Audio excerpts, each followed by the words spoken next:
Video को like करके आगे शेयर ज़रूर कर देना। जरूर पलट पलट कर आएगी, तुम तक खुशियां जरूर पलट पलट कर आएगी। इस्लाम में कोई दिन ऐसा नहीं है जिसका नाम ये हो कि गम पलट कर आएगा, लेकिन इस्लाम में ईद है, खुशियां पलट कर आएगी। और फिर उसके बाद सिर्फ अल्लाह अकबर, ईद उल फित्र को ईद नहीं कहा, बकरीद को भी ईद कहा। और फिर मुस्तफ़ा जाने रहमत का कोई उम्मती सोच सकता है कि चलो साल में 2 मरतबा खुशियां पलट पलट कर आएगी, लेकिन आका ने इरशाद फरमाया हर जुमा मोमिनीन के लिए ईद का दिन है। यानी कि सिर्फ साल में 2 खुशियां पलट कर नहीं आएगी, बल्कि हर हफ्ता पलट कर आएगी, हर लम्हा पलट कर आएगी, हर साथ पलट कर आएगी। इसलिए इसको ईद का दिन कहते हैं।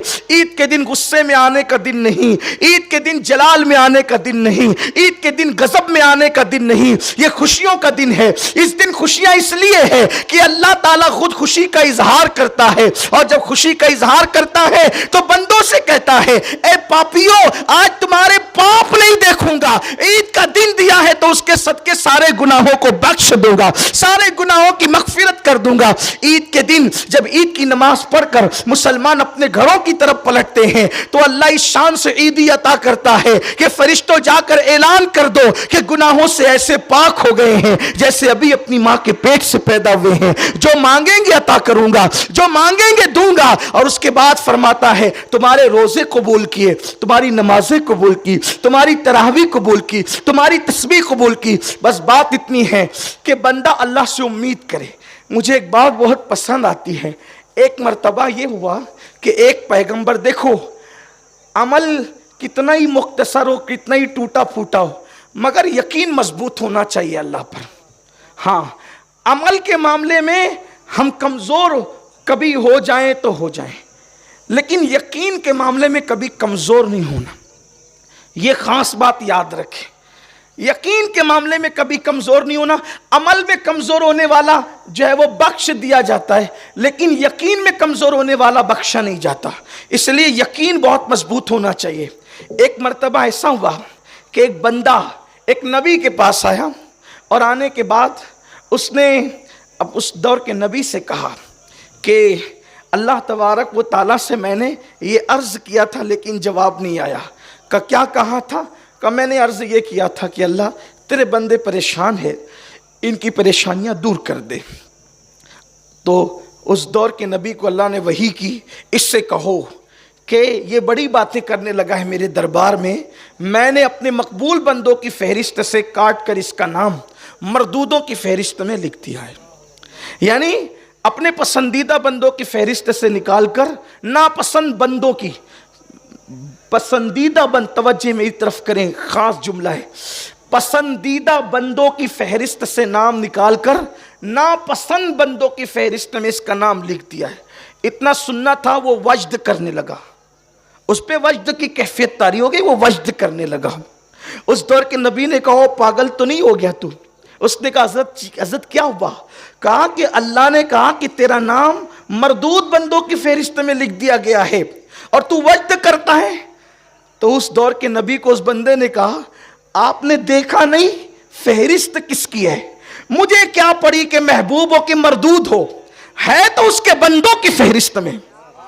अरे उसकी फहरिस्त में आ जाए तो इससे बड़ी शहादत की क्या बात है?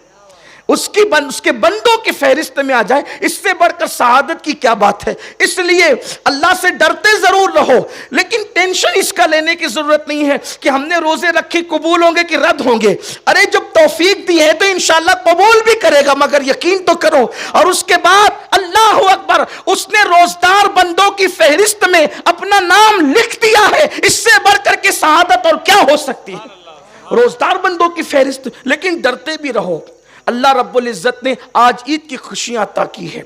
ये ईद का दिन है, लेकिन इस मुबारक दिन में हम खुशियों का इजहार करें। गरीबों को, मिस्कीनों को, जैसा कि अभी सूफ़ी साहब ने भी फरमाया, खतीब मिल्लत ने भी फरमाया, हमारे बिरादर ने भी फरमाया कि गरीबों यतीमों का ख्याल करो।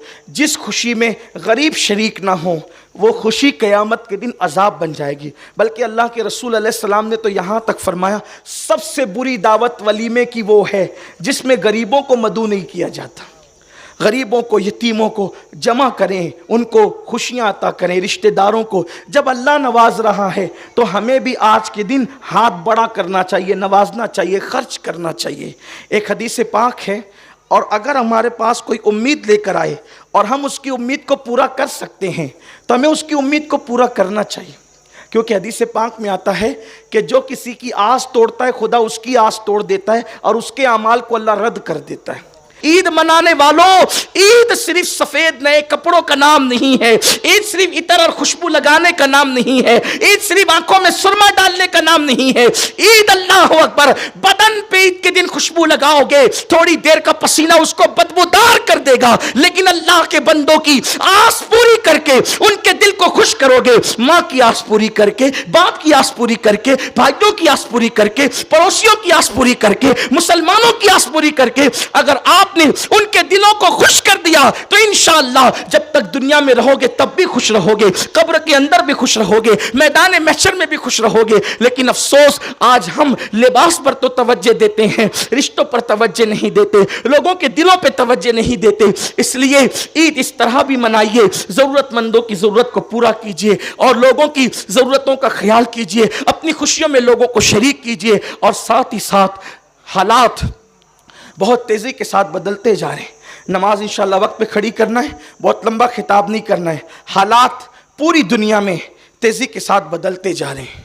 इस वक्त दुनिया भर के मुसलमान चेहरे उतरे हुए, मायूसी चेहरों पर, परेशानियों की लकीरें कि अब क्या होगा। हालात हमारी हिमायत में नहीं बल्कि धीरे धीरे मुस्लिम मुखालिफत में बनते जा रहे हैं। कहीं पर मुसलमानों की लाशें हैं, कहीं पर मुसलमानों की लुटती हुई आबरू हैं, कहीं पर मुसलमानों के जलते हुए मकानात हैं, कहीं पर मुसलमानों पे बरसते हुए डंडे हैं। ये सारी चीज़ें हैं। ऐसे हालात में मायूस नहीं होना, मायूस होने की बिल्कुल ज़रूरत नहीं है, इसलिए कि अपना साथ कोई दे न दे, हमारे साथ अल्लाह है।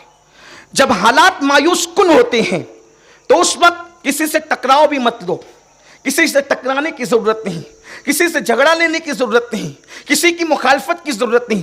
हालात जब मायूस कुन हो तो सीरत मुस्तफ़ा क्या है, हुजूर अलैहिस्सलाम का तरीका क्या है, हमें कोई मायूस होने की ज़रूरत नहीं है।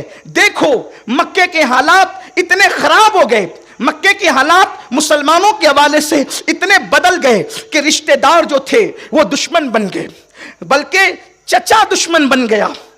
जब हालात बदलते हैं तो मुसलमान का अंदाज क्या होता है। और एक बात याद रखना मुसलमानों, इसको दिल पे लिख लो कि जब मुसलमानों का सब साथ छोड़ देते हैं तब अल्लाह की मदद आती है, तब अल्लाह की मदद आती है। और जब अल्लाह की मदद आती है तो दुनिया की कोई ताकत तुम्हें ज़ेर नहीं कर सकती, बशर्त यह है कि तुम अल्लाह के करीब आओ। क्या ज़िना के अड्डों को आबाद करने की प्लान बनाते हैं मुसलमान, क्या मुसलमान जुओं के अड्डों पे जाते हैं, क्या मुसलमान शराब के अड्डों पे जाते हैं, क्या मुसलमान अय्याशों के अड्डों पे जाते हैं। छोड़ो सारे गुनाहों को और अपने रब से अपने रिश्ते को मजबूत करो। मक्के के हालात बदल गए। अबू लहब चचा है, अबू जहल हजरत फारूक आजम का मामू है, रिश्तेदारियां हैं, लेकिन पूरा मक्का मुसलमानों के मुखालिफ हो गया है। जब मुसलमानों के मुखालिफ हुआ, हालात इतने बदले कि अल्लाह के रसूल मुस्तफ़ा जान रहमत सल्लल्लाहु अलैहि वसल्लम जो है वो मक्का छोड़ने पर बज़ाहिर जो है वो आक़ाए करीम सल्लल्लाहु अलैहि वसल्लम ने फैसला कर लिया मक्का छोड़ने हुजूर। लेकिन ला तक़नतु मिन रहमतिल्लाह, अल्लाह की रहमत से कभी मायूस नहीं होना, ना उम्मीद नहीं होना। ना उम्मीदी कुफ्र है, ना उम्मीदी कुफ्र है। उम्मीद अपने अंदर पैदा करो, उम्मीद की किरण पैदा करो, क्योंकि सबसे बड़ी ताकत अपने पास है। अल्लाह की ताकत अपने पास है, ईमान की ताकत अपने पास है, कुरान की ताकत अपने पास है, रसूलुल्लाह सल्लल्लाहु अलैहि वसल्लम की ताकत अपने पास है। बस रिश्ता जोड़ने की जरूरत है। हुजूर अलैहिस्सलाम मक्का छोड़ने, किस शान से छोड़ रहे मक्का? सिर्फ एक सहाबी दुबले पतले, हुजूर के जो सहाबी हुजूर के साथ थे दुबले पतले। इंसान जब मजबूर होकर परेशान होकर कहीं से निकलता है तो मजबूत साथियों के साथ निकलता है, ठीक है, मजबूत बॉडीगार्ड के साथ निकलता है कि हमले के मौके पर मेरी मदद ये बंदा करेगा। लेकिन हुजूर अलैहिस्सलाम ने जिसको साथ लिया उसका वजन वो बज़ाहिर दुबला पतला है, कमजोर शख्सियत है, जिस्म के एतबार से कमजोर है मगर ईमान के एतबार से इतनी मजबूत जात है कि हुजूर फरमाते हैं सबका ईमान एक पल्ले में रखो और मेरे अबू बकर का ईमान एक पल्ले में रखो तो सबके ईमान पे अबू बकर का ईमान भारी पड़ जाएगा। वीडियो अगर अच्छा लगा हो तो लाइक करके आगे शेयर ज़रूर कर देना। अल्लाह हाफिज़।